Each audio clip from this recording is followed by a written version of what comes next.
Welcome to The Hypnotist, the show that gives you inside access to cutting-edge hypnosis with real clients facing genuine issues. Brought to you by the hypnotherapist demanded by celebrities, CEOs, and even royalty, Adam Cox. These recordings took place live from Adam's clinic in London's world-famous Harley Street. This podcast features powerful hypnosis, so do not listen while driving or operating machinery. This recording is not suitable for those with epilepsy or severe mental health issues. So, get yourself comfortable and enjoy today's episode of The Hypnotist. Hi, it's Adam here, and in this episode of The Hypnotist, you're going to be listening to a hypnosis session that was created for a woman that wanted to deal with a couple of different things. One was a feeling of claustrophobia in spaces like elevators and planes, effectively situations where there was a perception of potential risk, but also that there were variables outside of her control. So the first part is going to be linked to almost this element of, in order to feel anxious in enclosed spaces, the strategy that most people use is they evaluate a threat and then have the inner dialogue that amplify or presuppose some kind of danger that they're not in control of. So what you'll hear here is replacing that inner dialogue with a different focus that is how most people think about planes and elevators, and that is they hardly think about them at all. And if they do think about them, they evaluate them in a way that it helps them to get what they want quicker. So yes, you could fly from London to New York, in 5 or 6 hours. You could take a boat and it would take, maybe over a week. So there's just more efficient ways of doing things. And the people that don't have any anxiety when they're in these situations, they don't think about the things they're not in control of, and they don't evaluate that there is a threat for them to worry about. So that's the first half of the hypnosis session. And then you've got this element of useful belief systems that relate to being able to trust judgment and have the resources to handle situations. And the reason for that is that when you evaluate that you can handle pretty much any situation, it makes you very resilient and very optimistic about any decisions. You just trust that your future self will be able to handle whatever life throws your way. And that's a very useful, resourceful state. If you're listening to this and you feel that this is helpful but not quite helpful enough for you because it was created for someone else, there will be a link nearby where you can book a free 30-minute consultation call to explore what it would be like to work with me directly. And that's with no obligation. It's just to explore what that would be like to work with me one-on-one as me being your hypnotherapist. So if you are interested, worth doing that. But for now, find a quiet place where you won't be disturbed, relax, and enjoy the session.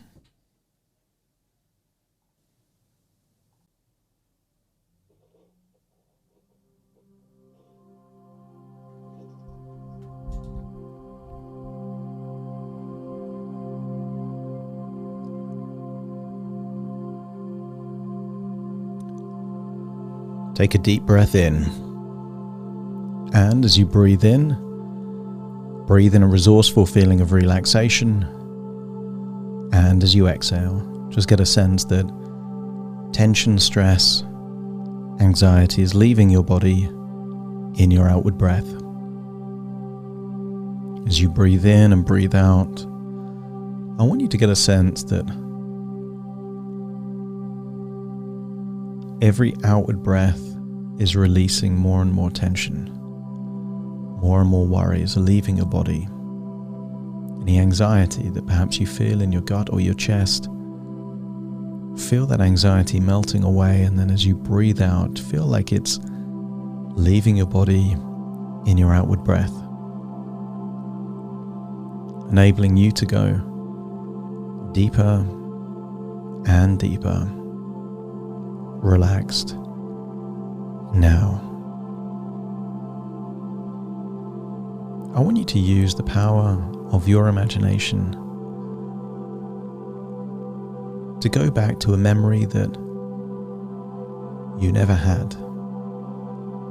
I want you to imagine that if you were an unborn baby in a womb, you would have a feeling of feeling safe. It would be dark, but you would feel safe. You would be in an enclosed space, but you would feel safe. The air you breathe isn't even your own air, and yet you feel safe. As you continue to just breathe in and breathe out, there in the safety of that womb, I want you to realize that there is so much around you that you're not in control of. You're not in control of the diet or the nutrition of your mother. You're not in control of how she moves her body or what she does. You're not in control of the choices and decisions that she makes. And yet, you still feel safe. Your eyelids are getting heavier and heavier, more and more relaxed. Muscles in your neck and your jaw, just release that tension now. Perhaps you can even imagine the sound of your mother's heartbeat. Almost feeling like you're in zero gravity, just rotating and moving as you want. And get a sense that you feel safe. You feel safe even though you're not in control. There's very little you can do in the womb, and yet you still feel safe.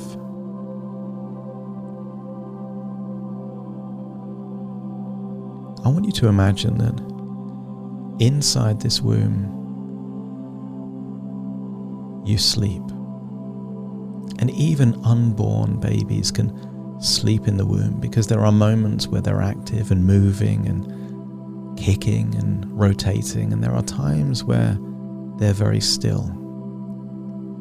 And I want you to imagine this is a time where you're very still, that you're asleep inside the womb, still feeling safe. But imagine that even though you feel what it feels like to be safely in the womb, you've got the imagination of your adult mind, able to take a human experience and internalize it as if it's real. I want you to imagine that you are just walking in to the reception area of the tallest skyscraper in the world. Perhaps you're in Dubai, or maybe at the point where you enter this building, there's an even taller skyscraper in a different city.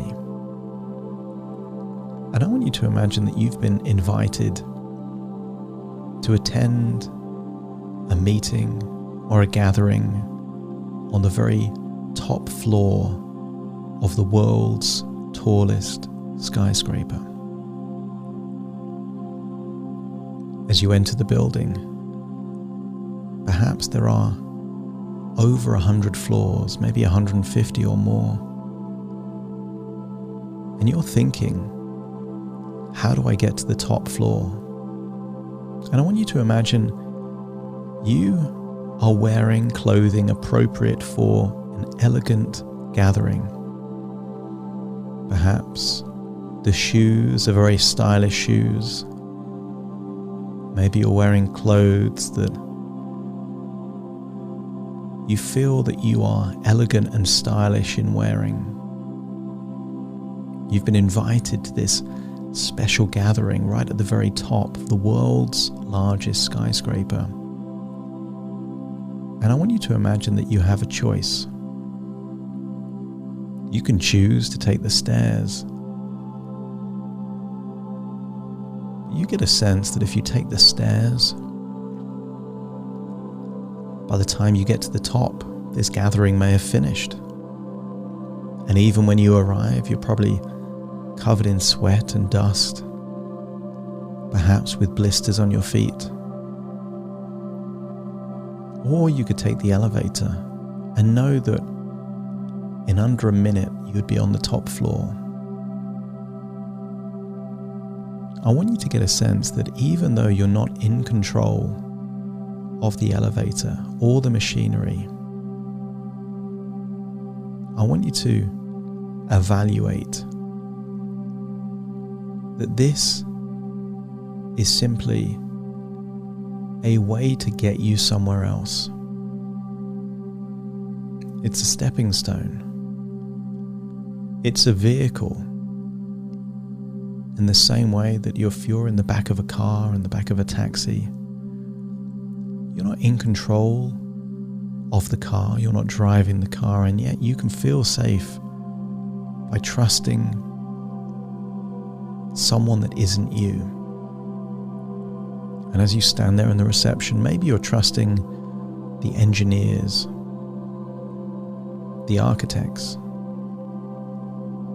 the scientists, and the designers to create and build this system.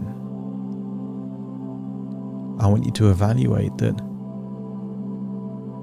this elevator gets serviced and maintained many, many times a year. Any signs of any issues, it would be investigated and repaired rapidly. And I want you to get a sense that your focus influences your emotions, that where focus goes, energy flows. And I want you to decide on useful things to focus on as you press the button of that elevator. Perhaps this will save me so much time. Perhaps this will enable me to get to this gathering on time. This will mean that I get to be there without messing up my clothes and my shoes. This is the safest, quickest way of arriving to the top. And I want you to imagine that with those positive, empowering thoughts, hold them on rotation in your inner dialogue, and then imagine feeling a sense of resourcefulness. Not even courage, because you don't need it. I want you to feel resourceful, confident, with a strong conviction that this is the obvious thing to do. And then when you're ready to press the button and enter the elevator, just let me know by nodding your head. As you walk in, focus your attention on something that gives you a positive energy. Maybe it's the stylish decoration inside the elevator. Maybe it's an elevator that has views of the city as it rises, or maybe it's an internal elevator. Focus that this is over 100 floors, and maybe it's only going to take a few moments until you get to the top.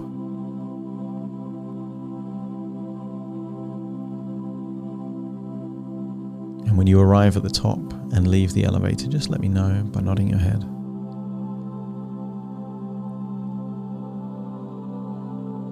This is now evidence that when your focus is on those things that are working for you, saving you time, saving you energy, anxiety is low. But when you focus on those things you can't control and that pose a threat, anxiety is high, and therefore anxiety is a choice. You can choose anxiety simply by focusing on those things that represent a danger or a lack of control. And just knowing that you can control your emotions by controlling your focus means you don't have to worry about your emotions anymore. Because whenever you feel something undesirable, you can shift your focus on something new, and the emotion will change accordingly. I want you to imagine you are now on the top floor of this impressive skyscraper with amazing views of the city around you. I want you to accept the belief that even though you don't know many of these people, that you have the resources to handle yourself. You trust your judgment, and you are good with people. You're a people person. You empathize with people, and you are good with people. I want you to imagine walking around, socializing, maybe eating amazing food, drinking amazing drinks, and feeling comfortable even though you're not in control of so many things here. You didn't influence the menu. You weren't the architect of this building, and yet you're very high above sea level. And yet you still feel safe. So you accept the belief that you don't need to control everything in order to feel safe. You just trust other people's competency in key areas. And while you're here, I want you to imagine that you're thinking back on something that you used to have, and you accept that you don't have it anymore. And I want you to give a suggestion to your unconscious mind that your unconscious will help you find this thing that you don't have anymore. Perhaps it can remember where you were, what you were doing. And occasionally we have these eureka moments, almost like an intuitive insight out of nowhere just strikes you,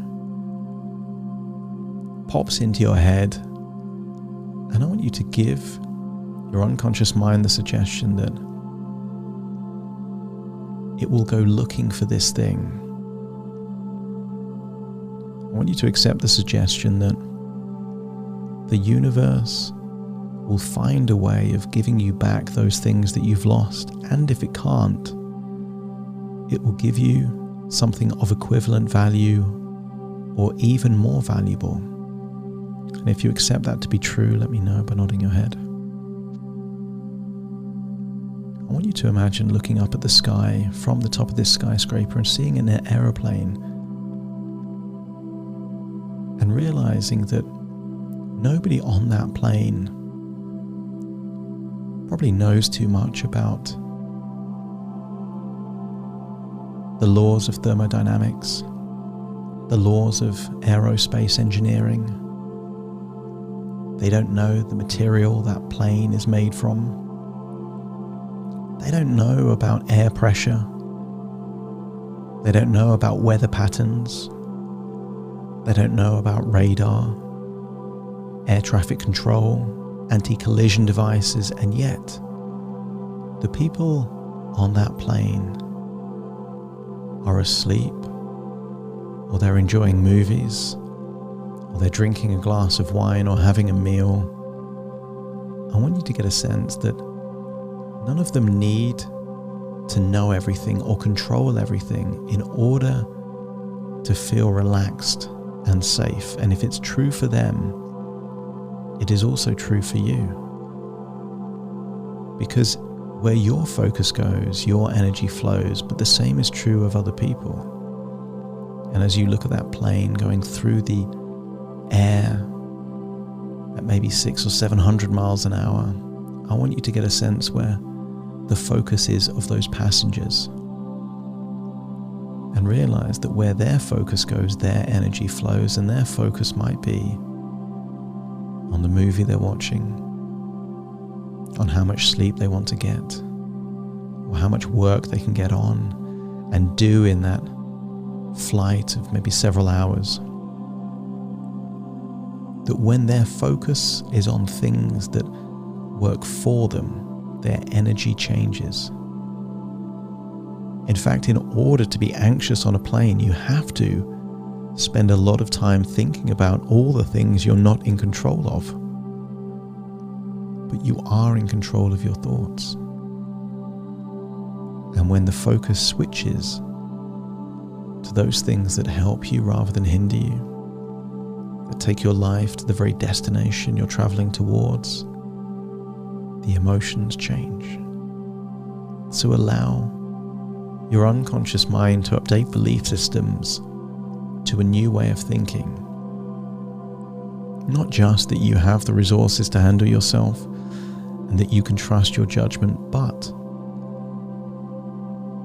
you will adopt the belief that it doesn't make sense to focus on things that you can't control. You accept what you can't control, and you obsess about those things that not only you do control, but by controlling them, it takes your life in the direction you want it to go. The world is a big place, and there was a time before planes, before trains, before boats, before cars. Go back 600 years ago. The only way someone could travel the world is on horse, and even then they could see a tiny fraction of the world.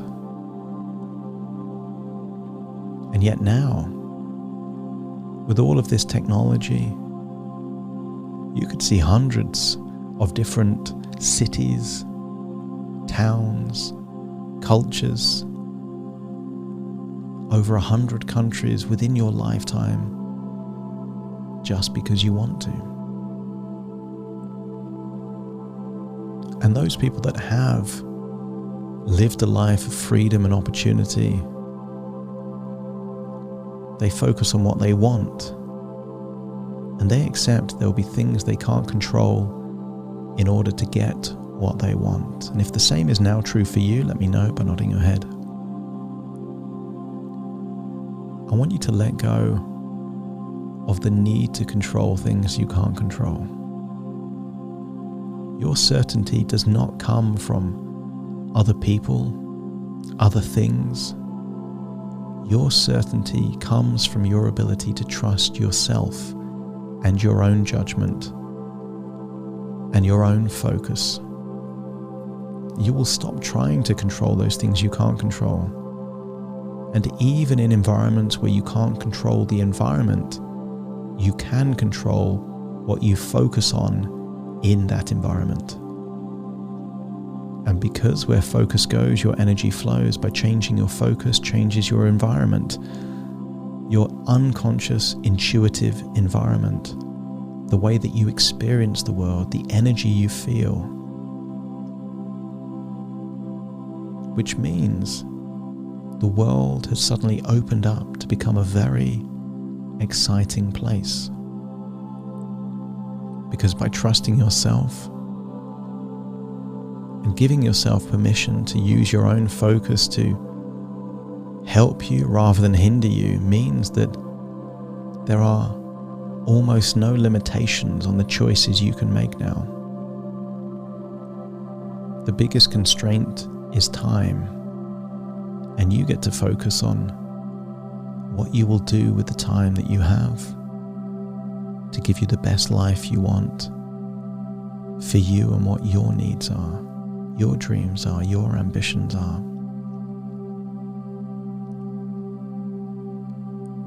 Imagine being there on the top floor of the world's largest skyscraper, and then just say goodbye to some of the guests that you've been speaking with.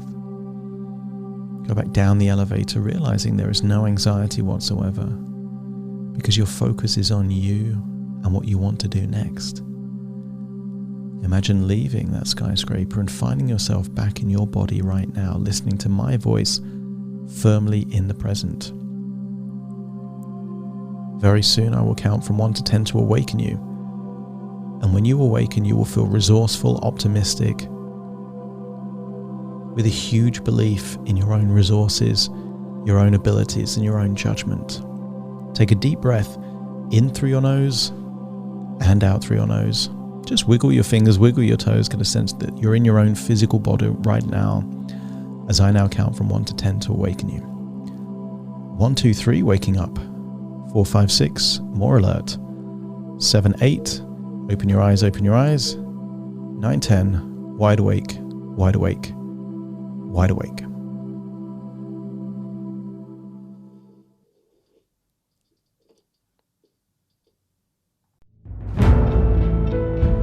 Thank you for listening to The Hypnotist with Adam Cox, the show that gives you inside access to cutting-edge hypnosis with real clients facing genuine issues.